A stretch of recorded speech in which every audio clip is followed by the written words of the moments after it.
If there's one incident of racism in America, the whole world knows about it. Everyone reads it. There'll be protests everywhere. If there's one incident of racism in North Korea, it's not going to make any news. And then you have on top of that the fact that the way in which despotisms and death cults and dictatorships work, the information just doesn't come out.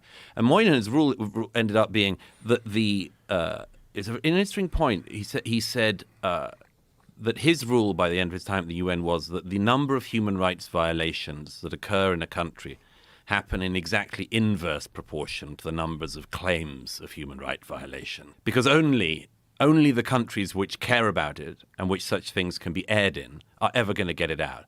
But the point of Moynihan's law and the warning of it, be careful not to come away with the mistaken idea that the freest and most liberal societies are the worst. And I think there's a version of Moynihan's law that applies, whether it's to the Middle East, to Ukraine and Russia, which is we come away with this, people may come away with the impression that the bad things in the world effectively all come from here.